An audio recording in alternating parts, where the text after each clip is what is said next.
चरण की कहानी सुनो, भक्तों मेरी जुबानी सुनो। अब बारी है आपको रामायण का तीसरा अध्याय अरण्यकांड सुनाने की। अभी तक हमने भगवान राम को किस तरह वनवास मिला यह जाना। अब हम उनके वनवास काल की कथा सुनेंगे। वन भटकते भगवान राम, सीता और लक्ष्मण को 13 वर्ष बीत चुके थे और वनवास का अंतिम समय चल रहा था। भगवान राम, लक्ष्मण और सीता गोदावरी नदी के किनारे पहुँचे। गोदावरी नदी के निकट एक जगह सीता जी को बहुत पसंद आई, जिसका नाम था पंचवटी। तब भगवान राम ने सीता जी की भावनाओं को समझते हुए वनवास का शेष समय पंचवटी में ही बिताने का निर्णय लिया और वहाँ पर तीनों कुटिया बनाकर रहने लगे। पंचवटी के जंगलों में एक दिन सूर्पनखा नाम की एक राक्षसी औरत आई। जब उसने भगवान राम का मनोरम रूप देखा तो उसके मन में भगवान राम से विवाह करने की इच्छा प्रकट हुई और वह भगवान राम को लुभाने का प्रयास करने लगी, जिसमें वह असफल रही। जब उसे ज्ञात हुआ कि प्रभु राम पहले से ही विवाहित हैं और उनकी पत्नी सीता है, तो वह सीता जी को मारने का प्रयास किया। तब लक्ष्मण जी ने क्रोध में आकर सूर्पनखा के कान और नाक काट दिए।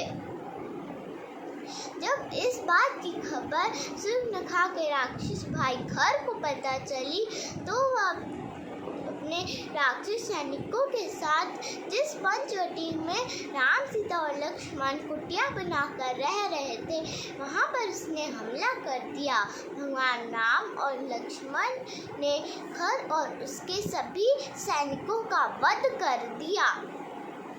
जब इस घटना की खबर रावण तक पहुंची तो वह क्रोधित हो गया। सूर्पनखा रावण के पास रोते रोते पहुंची और रावण को सारा वृतांत सुनाया और उससे यह भी कहा कि सीता जैसी परम सुंदरी औरत उसके साथ शोभा देगी, ना कि वनवासी राम के साथ। रावण मन ही मन सीता जी के रूप से मोहित होकर उनके अपहरण की योजना बनाने लगा। रावण ने इस कार्य के लिए राक्षस मरीचि की मदद ली। योजना के अनुसार रावण के कहने पर राक्षस मरीचि ने स्वर्ण में बनकर सीता जी का ध्यान अपनी ओर आकर्षित किया। स्वर्ण में की सुंदरता पर मोहित होकर सीता जी ने राम जी से कहा कि उन्हें वह स्वर्ण में चाहिए। भगवान राम रावण की इस योजना से अनभिज्ञ थे, क्योंकि भगवान राम तो अंतर्यामी थे। फिर भी अपनी पत्नी सीता की इच्छा पूरी करने के लिए वह स्वर्ण मृग के पीछे चले गए। कुछ समय बाद जब भगवान राम ने उस मृग को तीर मारकर पकड़ने की कोशिश की, तो मरते मरते उस मृग ने भगवान राम की करुणा भरी मदद की आवाज में सीते चिल्लाया, जिसे सुनते ही माता सीता घबरा गई और उन्होंने लक्ष्मण से भगवान राम की सहायता करने के लिए जाने को कहा। लक्ष्मण ने माता सीता को समझाने का बहुत प्रयास किया कि भगवान राम अजय हैं, उन्हें कोई कुछ नहीं कर सकता, उनका कोई कुछ नहीं बिगाड़ सकता। परंतु माता सीता नहीं मानी और उन्होंने वचन देकर भगवान राम की सहायता करने के लिए लक्ष्मण को आदेश दे दिया।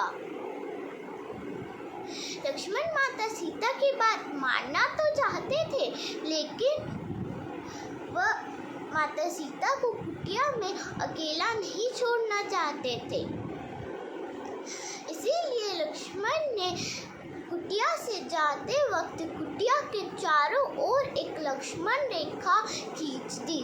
ताकि कोई भी उसके अंदर प्रवेश न कर सके, और माता सीता से रेखा के बाहर नहीं निकलने का आग्रह किया। फिर लक्ष्मण भगवान राम की खोज में निकल पड़े। इधर रावण जो घात लगाए बैठा था, जब उसने देखा कि रास्ता साफ हो गया है, तो वह एक साधु का वेश बनाकर माता सीता की कुटिया में पहुंच गया और भिक्षा मांगने लगा। उसने कहा कि देवी, मुझे बहुत भूख लग रही है, कुछ खाने को दो। माता सीता ने उसे बाहर ही भिक्षा देने का प्रयास किया, लेकिन वह नहीं माना। उसने कहा कि तुम मेरा अपमान कर रही हो, क्या कोई भला साधु को इस तरह भोजन करवाता है? माता सीता ने कहा, मेरे देवर ने इस रेखा के बाहर आने से मना किया है, मैं इस रेखा के बाहर नहीं आ सकती। परंतु वह नहीं माना। माता सीता रावण की इस कुटिलता को नहीं समझ पाई और उसके भ्रम जाल में आकर लक्ष्मण रेखा के बाहर कदम रख दिया और रावण माता सीता को बलपूर्वक उठाकर ले गया। रावण अपने पुष्पक विमान में जब माता सीता को ले जा रहा था, तब पक्षीराज जटायु ने उसे देख लिया। उन्होंने माता सीता को बचाने का बहुत प्रयास किया, किंतु रावण ने उसे भी आहत कर दिया। जब भगवान राम और लक्ष्मण कुटिया में पहुंचे, तब उन्होंने देखा कि माता सीता वहां नहीं है और घबराकर दोनों उन्हें ढूंढने निकल गए। तब पक्षीराज जटायु ने उन्हें सारा वृतांत सुनाया कि रावण माता सीता को अपने पुष्पक विमान में बलपूर्वक उठाकर लंका ले गया है। इधर रावण माता सीता को कड़ी सुरक्षा में लंका के अशोक वाटिका में डाल दिया। रावण ने माता सीता के सामने उनसे विवाह करने की इच्छा प्रकट की, लेकिन माता सीता ने अपने सतीत्व की रक्षा करते हुए उसे विवाह करने के लिए मना कर दिया। इधर राम और लक्ष्मण दोनों भाई सीता को बचाने के लिए निकल पड़े। भगवान राम और लक्ष्मण जब माता सीता की खोज कर रहे थे, तब उनकी मुलाकात राक्षस कबंध और परम तपस्वी साध्वी शबरी से हुई। उन्होंने उन्हें सुग्रीव और हनुमान तक पहुंचाया और सुग्रीव से मित्रता का सुझाव दिया। धन्यवाद।